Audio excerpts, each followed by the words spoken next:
Now we will see how to write the molecular or the chemical formula for the compound which is formed as a result of a chemical combination. So for writing the chemical formula, two things are required. We should know the symbol of the element and we should know the valency. So these two things are required to write the chemical formulae of any compound. So you know that valency is the tendency to lose or to gain or to share the electrons to get the octet state, and symbols are given. We have studied the periodic table, so we know the symbols for all the elements. Now using that we can write the chemical formulae. Here the radicals, which are the charged atoms.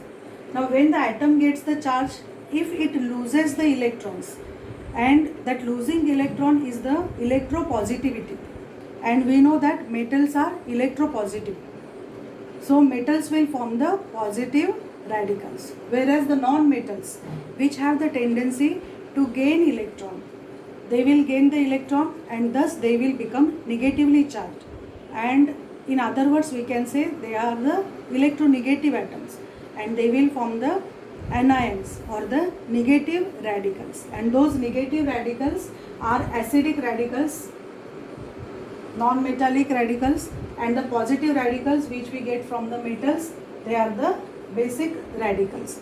So while writing, one thing we should know that the positive radical that we get from the metals, it will be written first, and the negative radical is written after that. While naming also, the metal comes first, so the name also starts with the metal. Let us see the examples to write the molecular formula for each of the following. And here we have to write the molecular formula for sodium sulfate.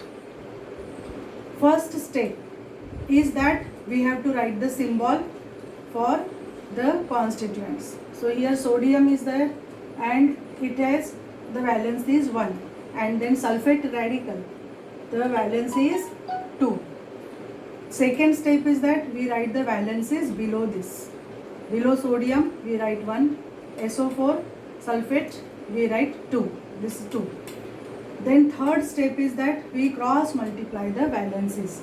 So cross multiplying, it is indicated by these arrows. So Na multiplied by this 2, and this number we write as the subscript, like Na2. Here this is 2 is in the subscript, and SO4 1 time, SO4 by 1. So in this now no need to write this bracket and 1. So we can write it as Na2SO4. So for sodium sulfate, the molecular formula will be Na2SO4. Let's see the another example, potassium nitrate. First step is we have to write the symbols and the valencies.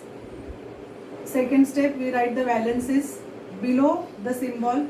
In the third step we cross multiply the valencies with the symbol and write that valency, that number as a subscript. Now here NO3 nitrate radical valency is 1, potassium radical valency is 1. So it will be K1 NO3 1. So we don't write that K1 and NO3 by 2, NO3 by 1 or K1.